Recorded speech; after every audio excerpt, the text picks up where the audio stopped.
wọ́n ní a máa tí ì lọ lẹ́ẹ̀kan ẹ̀dùn ẹgbàá kan sí agídé ìjẹ́ kan kó dúró bágídé ọ̀jẹ̀ méjì yóò jẹ mẹ́ta bí ọ̀jẹ̀ mẹ́ta yóò jẹ márùn ṣùgbọ́n mẹ́ta mo fẹ́ kẹ́ ẹ jẹ. ewé Yorùbá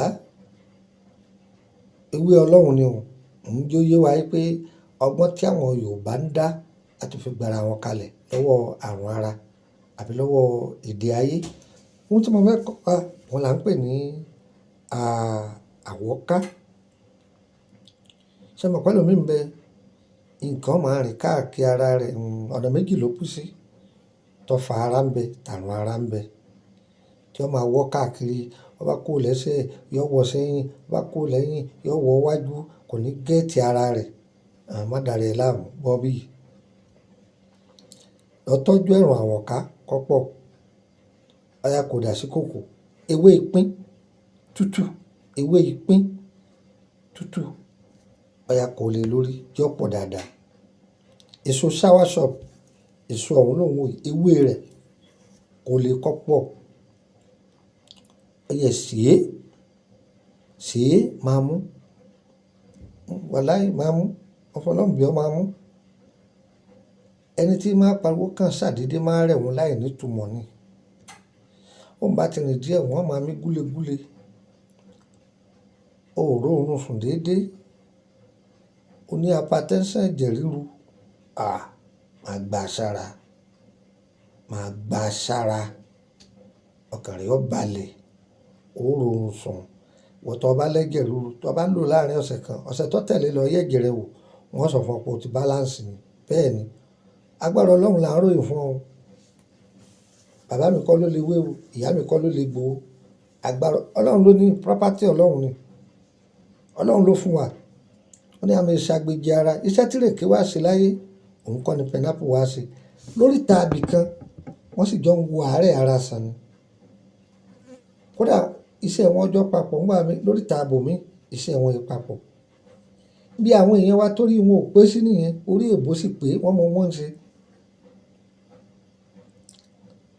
A máa sọ pé a lè léwé a lè légbò. Àmọ́ tó bá padà lọ ka nínú additive chemical drug pẹ̀lú natural drug èwo ló wà òkè.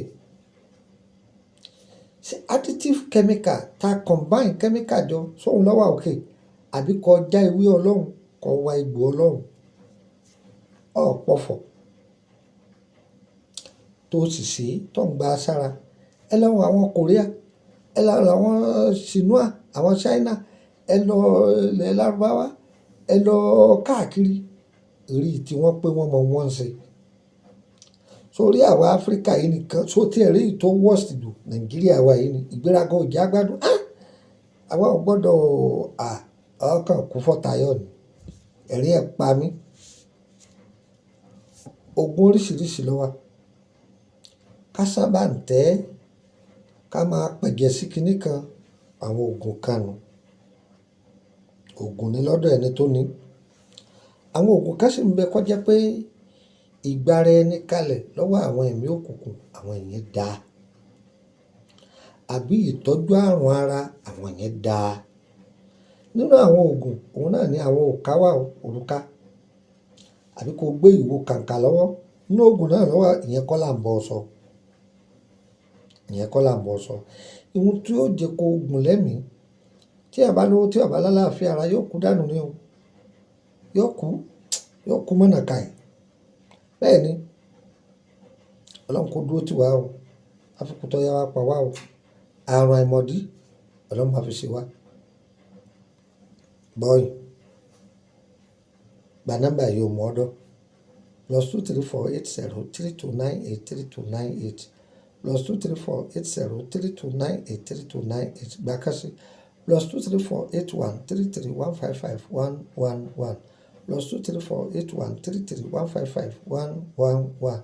Sórí tó bá ti pe méjèèjì direct tí ọ lọ mi ò sí lórílẹ̀‐èdè Nàìjíríà bá mi sọ̀rọ̀ lórí WhatsApp ń dọ̀ lóhùn. Sórí nọ́mbà tí mo wá fi lẹ̀ èèyàn mẹ́rin ló wà fún. Ìwọ tó fẹ́ wọnú WhatsApp group tó jẹ́ private 10,000 ló fi wọ bẹ̀. Tó bá wà ní France 10,000 CFA tí ṣe dí mi lóṣù bá parí ó sì máa sàn mí. àyè wà fún ọ láti béèrè àwọn iṣẹ́ oríṣiríṣi ń bẹ. Ọ̀sáyà ń béèrè ìgbàdí, ọ̀ṣọ́gun àfọ̀ṣẹ ń bẹ o, àrùn ara àbí àwọn nǹkan ìdènà táwọn ẹni ibi tí wọ́n fi dé gbogbo nǹkan ìtúsílẹ̀ yẹn à ń ṣàlàyé ẹ̀ ń bẹ. Ọ̀gbọ́ èyí tó tún á tẹ̀lé bóyá o fẹ́ ra àwọn nǹkan táǹtà bẹ́ẹ̀ bí tùràrí, ọṣẹ aporó ọ̀fà, ọṣẹ ìṣẹ́gun kankan. Ó wà lórílẹ̀‐èdè Benin 20,000 CFA lẹ́yọ̀kan. Wọ́n tó bá ra méjì ó jẹ́ 30,000 CFA.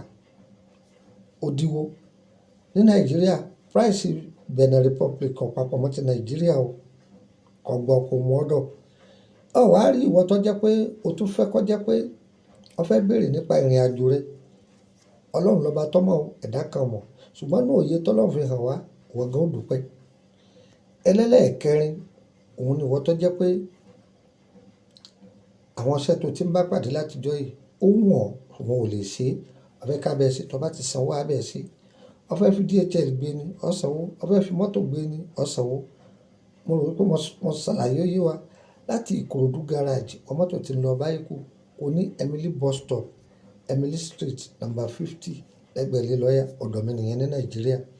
Ní orílẹ̀-èdè Benin kò tí ì dé Gàkàn. Ẹ̀gbọ́n ibi Túndé Motors ti ń ta mọ́tò níbi ẹ̀yìn ọjà Adégàkàn ń bẹ lọ́dọ̀ mi. Ẹ̀yin èèyàn mi ní ìlú Abidjan, mo ní kí n máa ti wòye sọ fún yín. Agbára Ọlọ́run tó bá ti di ní oṣù kẹsàn-án, á pàdé ara wa.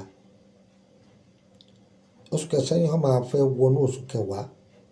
Á pàdé ara wa ní Sódèsì Makassi Àbọ̀bọ̀ ní orílẹ̀-èdè Côte d'Ivoire. Ọ̀pọ̀lọpọ̀ àwọn tí wọ́n gba ìtọ́jú lọ́wọ́ ẹjọ́ tọrọ àfẹ́ kọ́ máa pẹ́. Nǹkan tí èèyàn bá ń lò kó mi ọ̀sáré máa ba lẹ́nu. Ìyẹn ní jẹ́ pé èèyàn gba ìtọ́jú tó péye kò sì jẹ́ nù. Gbogbo ẹ̀yin tí ẹ bẹ̀ wá sẹ́ńbẹ̀ tí yín náà ti tò àbàyìn kò dání. Nọ́mbà Abidjan mi òun lẹ̀ ń wò yìí. Ẹ ti gbọ́ mi òun lẹ̀ ń wò yìí. Tó yọ̀yọ̀ wá o kò ní yẹ ẹ lẹ́ ń ta fẹ́ wọ́n ní tí ń fa ọ̀rẹ́ nọ́mbà orílẹ̀-èdè Benin +22954651928 +22954651929 kò jù bẹ́ẹ̀ lọ yọ̀yọ̀ wá kò ní yẹ ẹ lẹ́ má ì tí ì lọ ọmọ pọ́kẹ́ ọ̀kan ẹ̀ ń fún yín lọ́kàn ẹ̀kún. Sọ̀rọ̀ lẹ́ẹ̀kẹta yọ jọ lójú ire o ire kàbìtì.